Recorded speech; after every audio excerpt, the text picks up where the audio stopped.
내가 이같이 창성하여 나보다 먼저 예루살렘에 있던 모든 자들보다 더 창성하니 내 지혜도 내게 여전하도다.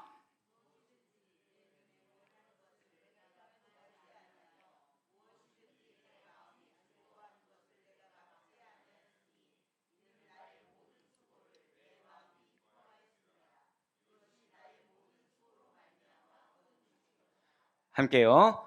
그 후에 내가 생각해 본즉 내 손으로 한 모든 일과 내가 수고한 모든 것이 다 헛되어 바람을 잡는 것이며 해 아래에서 무익한 것이로다. 아멘. 할렐루야.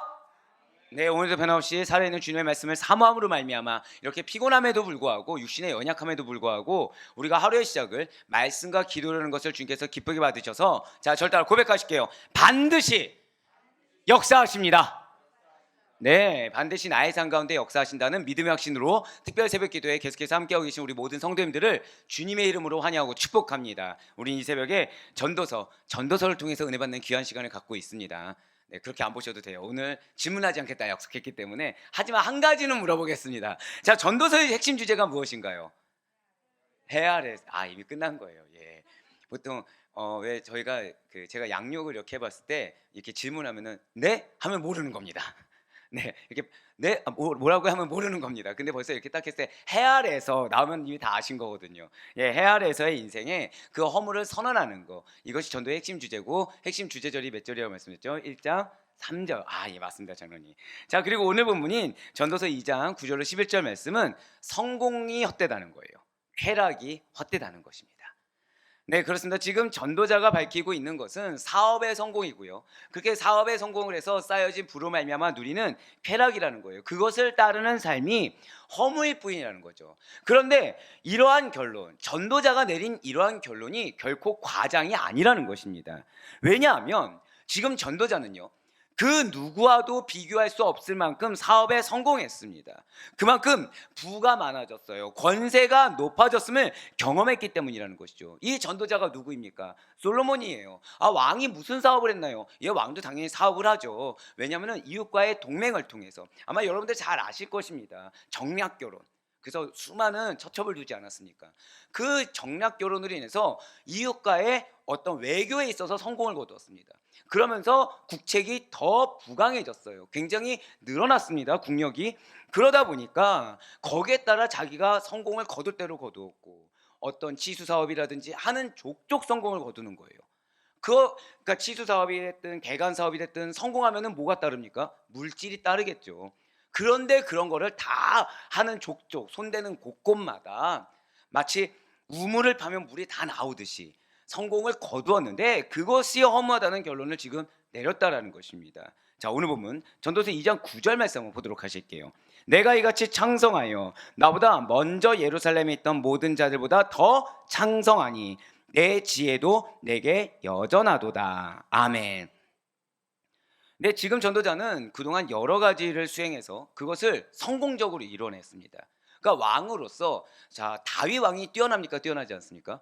굉장히 뛰어나죠. 그러니까 이스라엘 백성들이 이 솔로몬을 봤을 때, 솔로몬은 어떤 성격이라고 했나요? 아도니아 같은 경우에는 호전적인 성격. 그러니까 누구라도 아도니아는 이방 민족들이 쳐들어와도 우리나라를 지킬 수 있을 거야 라는 게 있었어요. 솔로몬은 어땠다고요? 유약했습니다. 그러니까 솔로몬을 바라봤을 때 어떤 시각이 있었을까요? 정말 잘해낼까? 정말 솔로몬이 잘해낼 수 있을까? 그런 의구심 섞인 눈초리들이 있었을 것입니다. 그런데 지금 어떻다고요? 성공적으로 모든 일을 다 이뤄냈다는 거예요. 그러니까 처음부터 잘할 걸 기대했던 사람이 잘하는 거는 그러려니 합니다. 근데 잘할 수 있을까 했는데 의구심 섞인 눈초리를 봤는데 정말 잘하는 거예요. 그럼 어떤 마음이 들까요? 더 신뢰감이 있다라는 거죠. 그러니까 얼마나 왕의 위치가 견고해졌겠습니까? 그러니 부를 더 축적해 갈 수가 있다는 거예요. 다양한 종류의 쾌락을 맛보기에도, 자신의意志를 다지고 다양한 종류의 쾌락을 맛보기에도 부족함이 없었다는 거죠. 분명 이러한 것들은, 그러한 쾌락, 그러한 부유함이라는 것은 이 솔로몬의 지혜를 잃어버리게 하거나 혹은 흔들리게 할 수 있는 것들이었습니다. 그런데 감사하게도 솔로몬은 이런 것들에게 완전하게 마음을 빼앗기지는 않았다라는 거예요. 여전히 지혜 가운데 서서 견고히 서서 행할 수가 있었다는 것입니다. 이것은 다른 여타의 인간과 비교할 수 없는 나름의 솔로몬의 탁월함을 지금 보여주는 대목이라는 것이죠. 즉 솔로몬은 인간이 누릴 수 있는 최고의 쾌락과 물질적인 풍요를 누렸어요. 무엇으로요? 자신의 그 사업의 성공으로.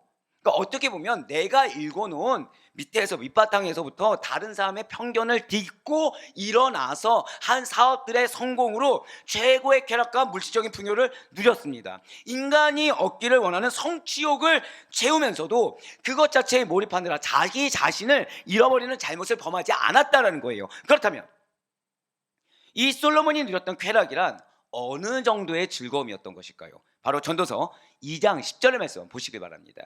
무엇이든지 내 눈이 원하는 것을 내가 금하지 아니하면 무엇이든지 내 마음이 즐거워하는 것을 내가 막지 아니하였으니 이는 나의 모든 수고를 내 마음이 기뻐하였음이라. 이것이 나의 모든 수고로 말미암아 얻은 몫이로다. 아멘.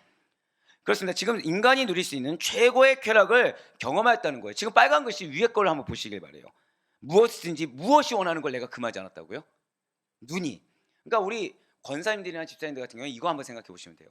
여러분들이 백화점을 딱 간 겁니다. 눈이 닿는 것마다 다 내 거예요.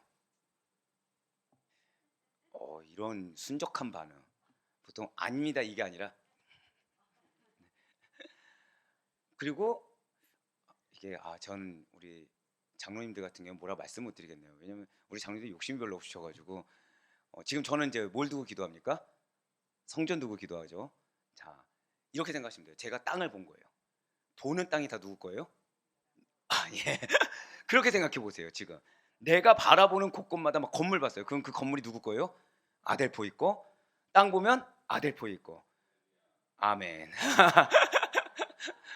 지금 그걸 누렸다는 거예요. 지금 그걸 누렸다는 거예요. 자, 근데 내 눈이 바라보는 게 한계가 있습니까? 없습니까? 없어요. 그러니까 지금 두 눈이 갈망하는 모든 거, 솔로몬의 마음이 즐거워할 수 있는 모든 거, 그걸 누렸다는 거예요. 예, 무엇이든지 내 눈이 원하는 것을 이라고 고백을 했지만 사실 실제로 눈이 무엇을 원할 수가 있겠습니까? 사실은 눈으로 보았을 때 저따 고백하실게요. 탐심을 내는 내 마음이 원하는 것, 바로 그겁니다. 그러니까 내 눈이 원하는 것은 결국 탐심을 내는 내 마음이 원하게 되는 것을 다 누렸다는 거예요. 눈에 보여질지라도 사실 그것을 취하지 않으면 되는 것은 맞습니다. 하지만 솔로몬의 경우에는 자기 눈에 보이는 마음의 탐심이 일어나는 그 모든 것을 전부 다 취했다는 거예요. 이것이 무엇일까요? 바로 요한일서에서 말하는 안목의 정욕인 것입니다. 바로 요한일서 2장 16절의 말씀입니다. 이는 세상에 있는 모든 것이 육신의 정욕과 안목의 정욕과 이생의 자랑이니 다 아버지께로부터 온 것이 아니요 세상으로부터 온 것이라. 아멘. 진실로 우리 눈에 보여지는 것이 전부 다가 아니라는 사실 우리는 너무나도 잘 알고 있습니다. 우리는 왜냐하면 겉으로 보여지는 피상의 세계를 그대로 인식하며 살아가는 존재들이 우리는 아니라는 거예요. 우리는 그 이면에 있는 하나님의 섭리를 믿고 있습니다. 우리는 그 이면에 역사하시는 하나님의 작정하심과 하나님의 계획하심을 보며 살아가는 그리스도입니다. 믿으십니까? 그래서 우리의 시선 너머를 보고서 이 피상적인 세계 안에 감추인 비밀스러운 것들을 깨달아 아는 자들이 바로 저와 여러분이라는 거예요. 주일 설교에서도 말씀드린 것 같이 그럼 우리의 정체성에 합당하기 위해서는 우리가 무엇이 필요한 것입니까? 절대 고백하실까요? 믿음의 눈. 바로 그거예요. 믿음의 눈이 필요하다는 거죠. 자, 중요한 거는 솔로몬은 하나님을 믿었습니까? 믿었습니까? 믿었어요. 그런데 중요한 것은 솔로몬은 그래도 그런 상황 가운데 마음을 다 뺏기지 않아서 지혜를 지켰다고 하지만 안타까운 사실이 있다는 거예요. 창세기 3장에서 선악과를 보고서 유혹을 이기지 못한 하와가 있습니다. 지금 선악과를 뭘 했다고요? 봤어요. 근데 이 보다가 이제 뭔지 아시겠죠? 지금 방금 솔로몬이 내 눈으로 보는 것마다 내가 누렸다고 했는데 이것이 무엇을 뜻한다고 말씀드렸어요? 탐심. 탐심으로 일어난 내 마음이 보고자 하는 것을 보고 그것을 다 체험받았다는 거예요. 누구처럼요? 하와처럼. 눈에 좋아 보이는 것은 다 보이는 대로 마음껏 취하며 절제하지 않았어요. 지혜가 있다고 하지만 그 시험이라는 걸 명목하에 다 누려보았습니다. 인간이 누릴 수 있는 최대의 쾌락을 다 누려보았어요. 선할까요, 악할까요? 다 선하다고 할 수가 없습니다, 절대. 왜요? 안목의 정욕이기 때문에. 10절에서 말하고 있는 지금 뒷부분을 보시길 바래요. 내 마음이 즐거워하는 것을 내가 어떻게 했다고요? 중간에 막지 아니하였나니. 결국 이 말씀도 모든 종류의 쾌락을 누리고 유지했다. 나는 절대 막지 않았다라는 반복에 지나지 않아요. 그러면서 10절 후반부를 한번 보시길 바랍니다. 지금 뭐라고 고백하나요? 이것이 하나님의 은혜가 아니고 뭐라고 알고 있습니까? 나의 모든 수고로 말미암아 얻은 몫이로다. 지금 당연하게 여기고 있어요? 아니면 감사하게 여기고 있어요? 당연하게 여기고 있다는 거예요. 여기서 이것은 솔로몬이 수고한 모든 수고를 통해서 쾌락을 얻었음을 가리키고 있습니다. 또한 그가 수고한 모든 수고를 통해 얻은 결과물을 가리키고 있다는 거예요. 즉 솔로몬이 얻은 쾌락이라는 게 참 아이러니하게도 자신의 힘으로 정당한 방법을 통해서 이루어진 거라는 거예요. 근데 사실 그 이면에 누가 있다고요? 하나님이 계시다는 거죠. 인간이 추구할 수 있는 최선의 것을 지금 솔로몬은 누렸다는 것입니다. 육체적, 물질적인 측면뿐만 아니라 인간의 정신적인 측면, 도덕적인 측면까지도 만족하게 하는 거라는 거예요. 그런데 중요한 사실이 있습니다. 이렇게 완벽한 즐거움을 추구하는 인생을 누렸던 솔로몬은, 그러니까 자신의 모든 수고에 따른 대가성으로 누렸다고 생각한 솔로몬은 아이러니하게도 이러한 자신의 삶에 대해서 결코 긍정적으로 평가하지 않는다는 거예요. 솔로몬은 쾌락을 추구하는 데서 돌이켰습니다. 그래서 무엇을 살펴보냐? 절대 고백하실게요. 자신의 삶. 그러니까 내가 이런 것도 시험해보고 저런 것도 시험해보는데 그 중에 하나가 사업의 성공을 따른 쾌락을 한번 시험해봤어요. 시험할 때는 무엇에 휩싸였다고요? 안목의 정욕에 휩싸여서 했습니다. 그런데 그것을 돌이켜서 나의 삶을 살펴봤어요. 그러니까 자기 성찰을 가져본 결과 무엇을 깨닫습니까? 인생의 모든 수고가 그 자체로 얼마나 헛되고 무의미한지 깨닫게 되었다는 거예요. 하나님 없이 내가 수고한 것에 따른 결과물이라고 가져봤던 것이 얼마나 헛되고 무의미한 것인지를 그제서야 깨달았다는 것입니다. 우리 사랑하는 모든 성도 여러분들, 사람들에게는요 저마다 각자의 욕구란 것이 있습니다. 그리고 그 각각 자신의 욕구를 채우기 위해서 끊임없이 생각하며 끊임없이 활동하고 있다는 거예요. 자, 한번 여쭤볼게요. 저는 여러분들에 대한 욕심이 있습니다. 예, 다 알고 계실 거예요. 어떤 욕심이 있죠? 예, 성장에 대한 욕심이 있어요. 성장에 대한 욕심이 있는데 선할까요, 악할까요? 일부러 애매모호하게 대답하신 것 같은데요, 지금. 한 가지가 빠지면 악합니다. 한 가지가 빠지면. 기준이 누구여야 된다고요? 하나님. 안 그러면은 저도 연약한 인간이니까 여러분들의 영적 상태를 분별하지 않고 뭐 예를 들면 기간, 양육받은 시간 이거에 비례해서 또는 직분이니까 비례해서 이 정도 성장해야지라는 저만의 기준이 생긴다는 거죠. 이건 지금 누구의 기준이라고요? 저만의 기준인 것입니다. 그러니까 아무리 우리가 봤을 때 거룩한 욕심이라고 하더라도, 거룩해 보이는 욕심이라고 하더라도 하나님이 없으면 결코 선할 수가 없다라는 거예요. 마찬가지입니다. 하물며 세상에서의 우리의 욕구란 거는 두말할 나위가 없겠죠. 힘들고 어렵지만 열심히 일하면 그래도 먹고 살만합니다. 그런데 만족하지 않는다는 거예요. 감사하지 않는다는 거죠. 더 많이, 더 크게, 조금만 더 외치면서 더 열심히 일을 한다는 것입니다. 그리고 그렇게 일하는 이유가 어디에 있을까요? 해보고 싶고, 먹어보고 싶고, 누려보고 싶은 거 정도는 누리고 싶은 만큼 누리고자 하는 꿈이 있다는 거예요.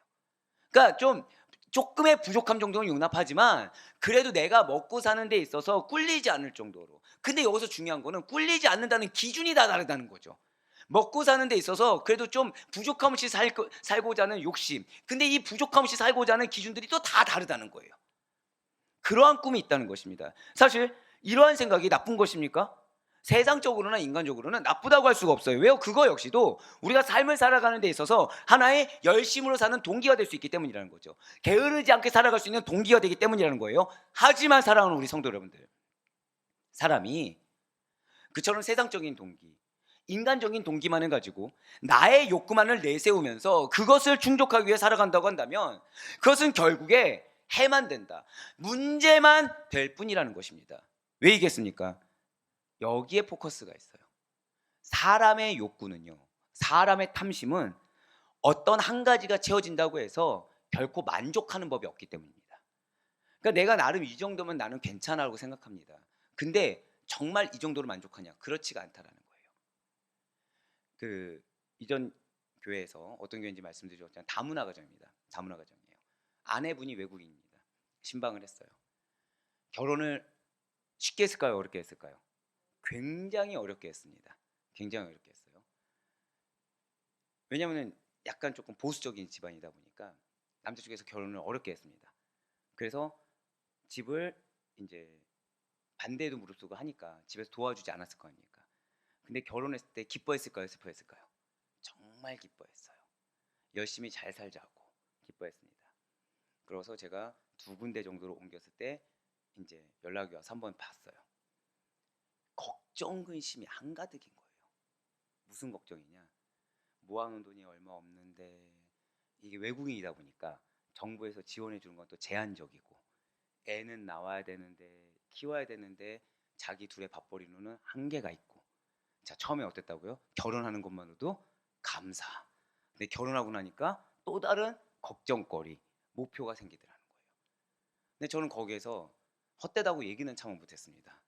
예, 이제 애가 나오기 직전인데 거기서 다 헛됩니다. 다 감사를 찾으세요. 그런 얘기는 참 못하죠. 근데 무슨 말씀이 생각났을 거예요? 이 전도서 말씀이 생각나더라는 거예요. 아, 이분들이 악하다고 할 수 없고 지극히 당연한 건데, 인간이 갖고 있는 것이 채워준다고 해서 사실은 만족하거나 채워준다고 해서 그것을 이뤄놨다고 해서 또 다른 문제거리를 안 만들 수 있는 것은 아니구나. 또 다른 기도 제목이 이 땅 가운데서는 계속해서 발생할 수밖에 없구나. 누가 없으면요? 하나님이 없으면 발생할 수밖에 없구나. 그걸 느꼈다는 거예요. 맞습니다. 사람은 왜 이겠습니까? 각자 가진 능력에는 한계가 있기 때문이라는 거예요. 각자 그 능력에는 한계가 있기 때문에 사실상은요, 정당한 방법만 가지고는요, 인간의 그 끝없는 탐욕스러운 본성을 충족시킨 일이 불가능하기 때문이라는 것입니다. 사랑하는 여러분들, 왜 우리는 뉴스상에 왜 저렇게까지 하지? 라는 뉴스를 보곤 합니다. 그러니까 물질적으로 부족함이 없는 분인데, 예를 들어서 왜 더 큰 부패를 저지른다든지 더 큰 물질에 욕심을 내는 거 보면은 왜 저렇게까지 하지? 우리는 저 중에 10분의 1만 있어도 감사할 텐데 라는 생각을 하지 않습니까? 그거는요, 그분 입장에서는 지금 이걸로는 부족함을 느끼는 거예요. 그럼 우리가 그 위치 됐으면 어떻게 될까요? 하나님 없으면 똑같다는 거죠. 우리는 더 높은 위치가 됐을 때는요, 역시 하나님 없으면 똑같다는 것입니다. 10억이 있으면 100억이 없다고 부족할 거고, 100억 있으면 1000억이 없다고 부족한 것이 인간이라는 거예요. 누가 없으면요? 하나님이 없으면.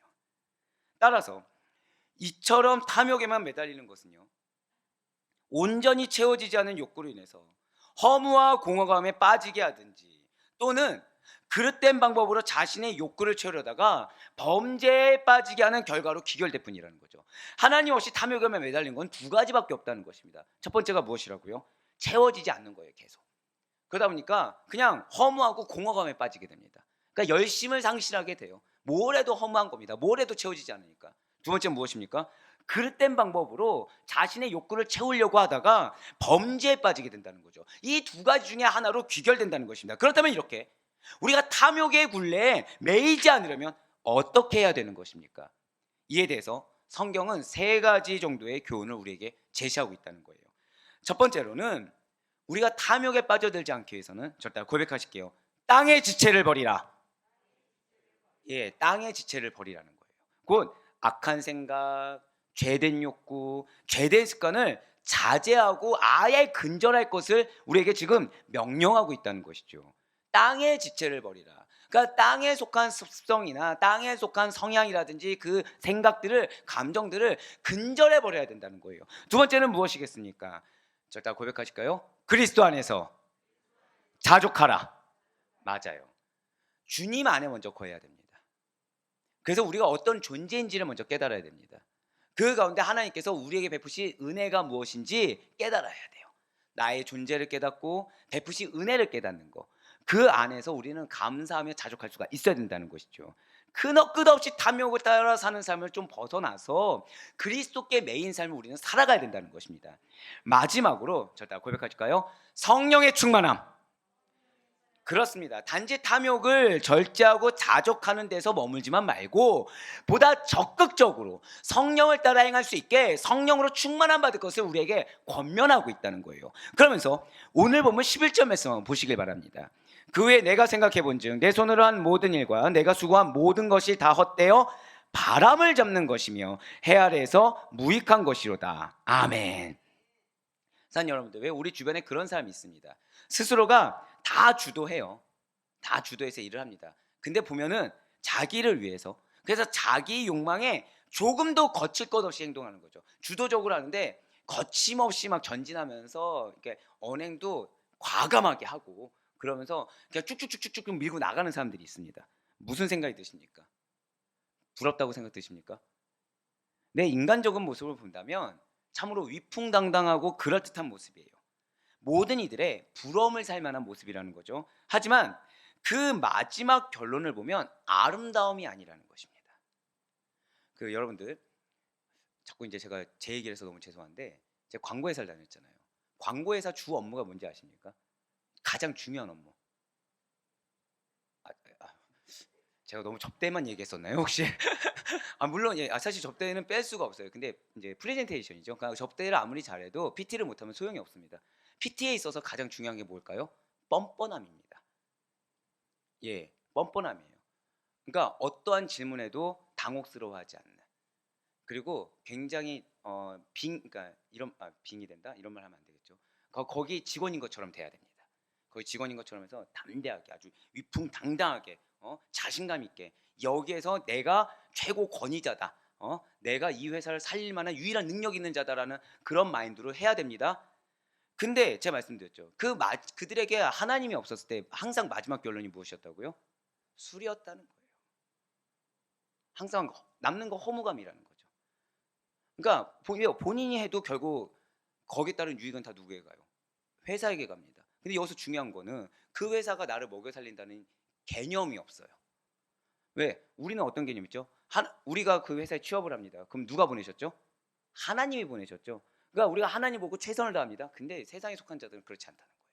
그러니까 내가 아무리 열심히 해도 내가 생각했을 때는 이 10억이면은 회사의 이익이 대략 한 1억 5천 2억 정도가 순수익이니까 그럼 나한테는 얼마를 줘야 될 것 같은데 왜 내 월급이 이거지? 이런 생각을 한다는 거예요. 그러다 보니까 대다수가 40이 넘어가면은 이제 새롭게 자기가 차리든가 또는 이제 다른 데로 이직을 하거나. 자, 중요한 거는 거의 다 동종업계죠. 반복될까 안 반복될까요? 무한 반복이죠.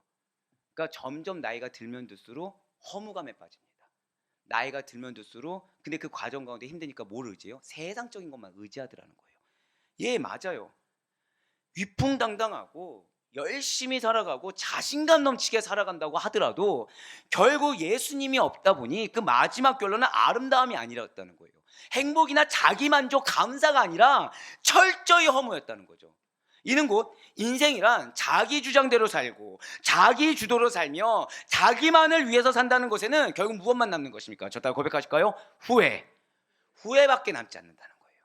나를 위한 삶은 후회밖에 남지 않지만 하나님을 위한 삶에는 열매가 남는다는 사실을 반드시 믿으시기 바라겠습니다. 나를 위한 삶에는 허무밖에 남지 않지만 하나님을 위한 삶에는 저 따라 고백하실까요? 영원히 남습니다. 예, 영원히 살아나는 그 영혼의 구원이 남다는 사실을 여러분들 반드시 믿으시길 바라겠습니다. 그렇습니다. 지금 솔로몬은 오늘 본문을 통해서 실상은 무엇을 얘기합니까? 그냥 단순히 사업의 성공, 쾌락은 허무해 이걸로 끝나는 것이 아니에요. 하나님을 위해 살 때만이, 자, 저 따라 고백하실까요? 하나님만을 위해, 바로 그거예요. 하나님만을 위해 살 때만이 우리 인생에 그것이 사업이 되었든 놀이가 되었든 참 만족과 의미와 가치가 있다는 사실을 우리에게 보여주고 있는 것입니다. 우리의 범사가 의미가 있다는 거예요. 누구를 위해 살 때요? 하나님을 위해 살 때. 우리의 범사, 하다못해 먹든지 걸어가다가 다른 사람한테 친절을 베풀든지 그 모든 것에 하나님은 우리의 행동에 의미를 부여해서 무엇이 남다고요? 열매가 남고 영혼이 남게 하신다는 것입니다. 그리고 사랑하는 아데포이 교회들 모든 성도 여러분들, 절대 자신에게 속지 마시길 바랍니다. 자기 주장, 자기 확신, 자기 욕망에 속아서는 안 돼요. 그것을 어떻게 포장해서 거룩한 채 해봤자 남는 것은 무엇이에요? 나밖에 남는 것이었습니다. 나밖에 없으면 그 끝이 무엇이라고요? 허무. 실패밖에 없다는 거예요. 우리의 창조주의자, 우리의 심판자가 되시며 우리를 구원하실 하나님만을 바라보시고 오직 그분만을 온전한 삶의 주인으로 보시며 하나님의 말씀만을 따르기를 다짐할 수 있는 여러분과 제가 되기 간절히 소망합니다. 역경 속에 살았던 사도 바울을 한번 생각해 보시길 바라요. 우리가 지금 유례 없이 지금 데살로니가전서도 그렇지만 사도행전을 통해서도 계속 사도행전을 보고 사도 바울을 보고 있습니다. 그는 어땠나요? 솔로몬과는 좀 다르죠. 솔로몬은 누릴 걸 다 누려봤습니다. 근데 지금 솔로몬과는 다르게 사도 바울은 인생이 고난입니다. 인생이 역경 속이에요. 자, 이렇게 생각해 보세요. 사랑하는 자녀를 대학원까지 공부를 다 시켰습니다. 기껏 다 시켰어요. 근데 소용없게 된 거예요. 소용없게 된 거예요. 예수님 만났다고 갑자기 선교를 간다는 겁니다. 여러분들 어떻습니까? 할렐루야 축하해 주시겠습니까? 정직한 반응들. 네, 좋아요. 만약에 다른 친구 지인 아들이 공부를 정말 잘하는데 예수님을 안 믿었어요. 근데 예수님을 믿었습니다. 예수님 믿더니 갑자기 이 친구가 사역을 한다는 거예요. 그럼 축하해 주시겠습니까? 네, 이게 우리죠. 예, 맞습니다. 맞습니다. 아마 여러분들도 아시겠지만 저는 가급적이면 안 했으면 좋겠다는 마음으로 계속해서 이 사역의 고된 마음만 지금 가족들에게 얘기하고 있는데 사도 바울이 사실 그랬다는 거예요. 열심히 그동안 쌓아온 삶을 다 버렸습니다. 다 버렸더니 지금 세상적으로 남는 게 있습니까? 없습니까? 없어요. 남는 거 뭐 하나 있었죠? 하나님밖에 없었어요. 복음밖에 없었습니다. 그러니까 복음밖에 없으니까 그의 삶이 무엇이었습니까? 고난과 역경 속에 살았어요. 그런데 하나님 없이 세상의 것을 이룩하고 나갔던 사람들은 허무와 실패밖에 남았지 않았지만 사도 바울은 신앙의 아름다운 열매를 풍성하게 맺는 값진 삶이 증명되었다는 것입니다.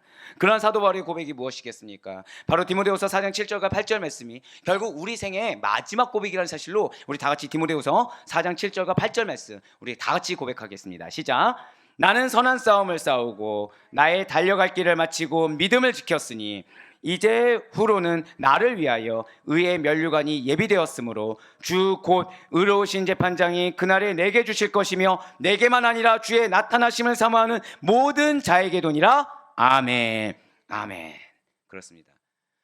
저는 여러분들이 마지막에 웃는 분들이 되길 간절히 소망합니다. 왜요? 마지막에 웃는 자가 최후의 승리자인 것입니다. 세상이 주는 쾌락은 일시적이에요. 지속될 수가 없습니다.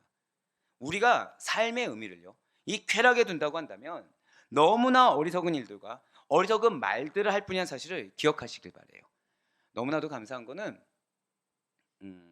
지금 이제 저희가 8개월이 지났잖아요. 그럼 동료 목사님들의 반응이 딱 두 가지로 나눠집니다. 처음엔 다 어떤 반응이었냐면 다 우려 섞이고 그러니까 왜 그랬냐는 의구심었다고. 지금 딱 두 부류입니다. 한 부류는 부러워합니다. 예, 정말 부러워합니다. 두 번째는 여전히 의심합니다. 자, 지금 8개월 만에 다른 부류 하나가 생긴 거죠. 예, 맞습니다. 이유는 하나예요. 하나님을 위한 일이기 때문에 열매라는 게 생기는 겁니다. 근데 제가 회사를 다녔을 때 지금 남아있는 게 뭐가 있죠? 없다는 거예요. 물론 회사 생활하는 게 남는 게 없다는 게 아닙니다. 하나님을 위해서 제가 일을 하지 않았기 때문에 말씀을 드리는 거예요. 하나님을 위해서 만약에 회사 생활을 했다고 한다면 저도 남는 게 있었겠죠. 하지만 아니었잖아요. 예, 맞습니다. 우리가 삶의 의미를요, 나 자신에게 두고 세상의 가치에 둔다고 한다면, 그리고 오늘 솔로몬이 말한 것처럼 쾌락의 의미를 둔다면 너무나 어리석은 일들과 어리석은 말을 하면서 그것이 문제가 문제인지를 모를 수밖에 없다는 사실을 반드시 기억하시길 바라겠습니다. 이 땅 가운데 믿음을 가지고 살아가는 우리의 수고와 노력이라는 것은 다른 것을 향해서는 안 돼요. 오직 하나님입니다. 오직 그분의 나라입니다. 오직 그분의 의입니다. 그분께서 보내신 영혼을 구하는데 사용되어져야 된다는 사실을 여러분들 반드시 믿으시길 바라겠습니다. 그래서 정말 바라고 없기는 세상의 헛된 일부의 성공과 개인적이고도 세상적인 기준과 욕심이 아니에요. 오직 믿음 안에서 참된 의미를 발견하시길 바랍니다. 어제도 말씀드렸다시피 나의 믿음을 먼저 항상 구별하셔야 돼요. 나의 믿음을 항상 점검해 보셔야 됩니다. 그 가운데 여러분들이 말씀을 붙드는 삶이 하루의 시작이자 마지막이 되셔야 됩니다. 그 가운데 신앙의 아름다운 열매를 풍성히 맺을 것을 저다 고백하실게요. 열매를 확신합니다. 열매를 확신함으로 끝까지 하나님께만 매여 계시고 1분 1초라도 기준을 언제나 믿음의 기준에서 이탈하지 않을 수 있는 그래야 여러분들 삶 가운데 어떠한 허무감이나 어떠한 실패도 없이 늘 항상 하나님께서 역사하시는 풍성한 열매와 영혼들이 허다하게 남아 있을 수 있기를 주님의 이름으로 간절히 축원합니다.